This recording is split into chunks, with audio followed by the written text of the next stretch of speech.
Good morning दोस्तों, जय सिया राम, जय श्री कृष्णा। दोस्तों आप सभी का स्वागत है हमारे यूट्यूब चैनल जय मां नंदा देवी प्रॉपर्टीज में।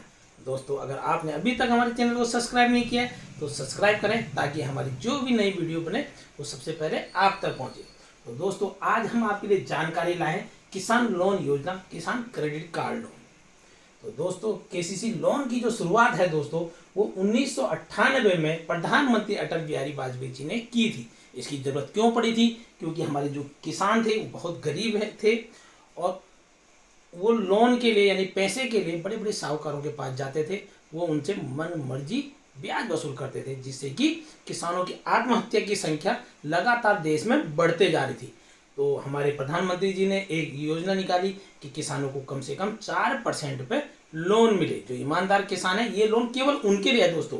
अगर 4% के अनुसार किसानों को लोन मिलता है तो किसान क्या करता है, उससे अपना खाद बीज खरीद सकता है, मार्केट से दवाइयाँ खरीद सकता है और अपनी फसल पे वो पैसा लगा सकता है। और जब फसल बिक जाएगी तो वो लोन गवर्नमेंट को वापस जमा कर सकता है, जिसपे गवर्नमेंट केवल 1 लाख पे 4,000 रुपया सालाना ब्याज देगा। दोस्तों अगर आप मार्केट से ब्याज उठाते हैं तो आपको 4 से 5% मंथली देना पड़ता है, जो कि साल का लगभग 50 से 60 हज़ार होता है। लेकिन गवर्नमेंट आपको केवल 4,000 रुपया साल के हिसाब से 1 लाख रुपए देगी। 1 लाख पे 4,000 रुपया आपका केवल साल में ब्याज पड़ेगा, अगर आप गवर्नमेंट की सारे रूल्स फॉलो करते हैं। तो अगर रूल्स फॉलो नहीं करेंगे तो वो 10, 12, 15% तक जा सकता है। तो दोस्तों इसमें क्या क्या नियम है और कैसे ये मिलता है इस बारे में डिस्कस करते हैं। दोस्तों केसीसी लोन की जो सब्सिडी है और लोन कितना मिलता है इस बारे में आपसे डिस्कस करते हैं। जो केसीसी लोन में जो सब्सिडी मिलती है दोस्तों वो मिलती है 3% के आसपास, और जो केसीसी लोन मिलता है एकड़ के हिसाब से वो मिलता है दोस्तों 3,85,000 रुपया हर वर्ष। तो दोस्तों अगर 3,85,000 आपको मिलता है तो 10% हर साल यह लोन बढ़ता है, ये घटता नहीं है। अगर गवर्नमेंट की पॉलिसी को आप पूरा फॉलो करेंगे तो हर साल ये लोन 10% आपका बढ़ेगा दोस्तों। और ये अलग अलग जगहों पे अलग अलग फसलों पे भी डिपेंड होता है। जरूरी नहीं है कि मैंने 3,85,000 लिख दिया, ये फसलों पे भी डिपेंड होता है। ये 3 लाख भी हो सकता है, ये 2 लाख भी हो सकता है, ये 2.5 भी हो सकता है। लेकिन अगर आप गेहूं की, आलू की जैसी फसलें बोते हैं तो इस पर 3,85,000 रुपये सालाना ये आपको मिलता है, लोन मिलता है। और दोस्तों केसीसी की जो ब्याज दर है दोस्तों वो 4% तक है। आपको केसीसी लोन जो है वो 4% पे आपको केसीसी लोन मिलने वाला है। कौन कौन व्यक्ति यह लोन ले सकते हैं? तो दोस्तों हर वह व्यक्ति यह लोन ले सकता है जो कि किसान है, जिसके नाम पे जमीन है। जो भारतीय किसान है जिसके नाम पे जमीन है उसको प्रति एकड़ के हिसाब से ये लोन मिल सकता है। जरूरी नहीं है कि एकड़ के हिसाब से, आपके पास बीघा है तो बीघा के हिसाब से भी आपको लोन मिल सकता है। यानी कि अगर आपके पास 2 बीघा है उसको भी मिल सकता है, 3 बीघा है उसको भी मिल सकता है। बट इसको आप जितना बीघा है, एकड़ में 6 बीघा होता है तो आप इसको माइनस करते रहेंगे तो बीघे के हिसाब से आप आसानी से निकाल सकते हैं। तो दोस्तों हर वो व्यक्ति यह लोन ले सकता है जो कि किसान है। लोन लेने के लिए दोस्तों आयु कितनी होनी चाहिए ये आपको ये भी मालूम होना चाहिए। लोन लेने की जो आयु है दोस्तों वो 25 वर्ष से 65 वर्ष तक है। अगर आपकी आयु, आप युवा है तो 25 वर्ष, आप बुजुर्ग हो रहे हैं, धीरे धीरे बुढ़ापे की ओर अग्रसर हो रहे हैं तो 65 वर्ष। 65 वर्ष से अधिक आयु वाले पुरुष को यह लोन नहीं मिलता है दोस्तों। अगर आपके परिवार के सदस्य 65 ईयर्स के हैं तो अगर उन्हें उससे ऊपर के हैं, 67, 68 के हैं, उनको लोन नहीं मिलेगा। उसके जगह में जो उसका उत्तराधिकारी होगा, जो उस परिवार में उत्तराधिकारी होगा उसको यह लोन मिलेगा। बट उसके पास प्रूफ होना चाहिए कि ये मेरे दादाजी हैं, उसके पास खसरा होना चाहिए, तो उसके ये लोन उस पर ट्रांसफर हो जाएगा, उसके अकाउंट पे यह लोन मिलेगा दोस्तों। या अगर आपने किसी की ज़मीन लीज पे ली है तो आपका जो लीज एग्रीमेंट है, कितने साल का लीज एग्रीमेंट है, उसके अनुसार भी आपको यह लोन मिल सकता है।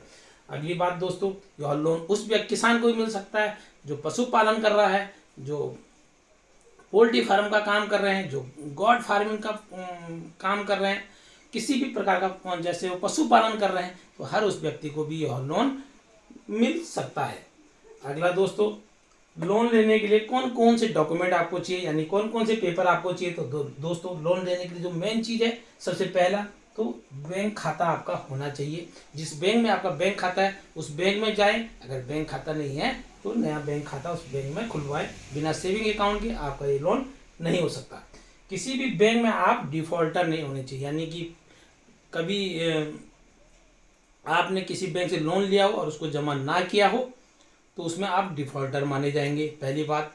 या आपकी किस्तें टाइम टू नहीं गए हों, आपका किसी लोन को लेकर सेटलमेंट हुआ हो तो भी आपको यह लोन नहीं मिलेगा। अगर आपने कभी लोन लिया और एकदम से जमा कर दिया, आपकी किस्तें अच्छी तरीके से गई हैं, हर मंथली आपकी किस्तें गई हैं, आप डिफॉल्टर नहीं है, तो यह लोन आपको मिलेगा।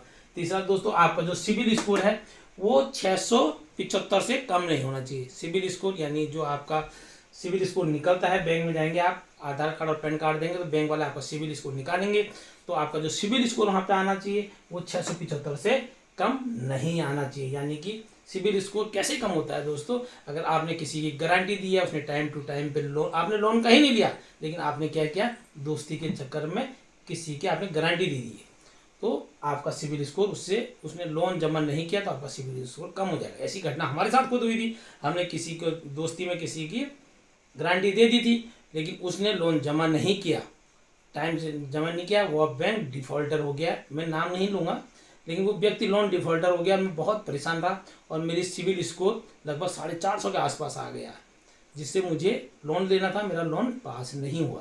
तो दोस्तों, आपका सिबिल स्कोर 675 से ऊपर होना चाहिए। खेत की आपके पास खतौनी होनी चाहिए, खेत का खसरा होना चाहिए आपके पास। खतरा कुछ लोग इसको जोत वही भी कहते हैं। अगर आपका खतौनी है तो ये खसरा आपको वहीं तहसील से खतौनी दिखा के आप खसरे के लिए बोलेंगे तो पटवारी के पास जाएंगे, वो आसानी से आपका खसरा बना के आपको दे देगा।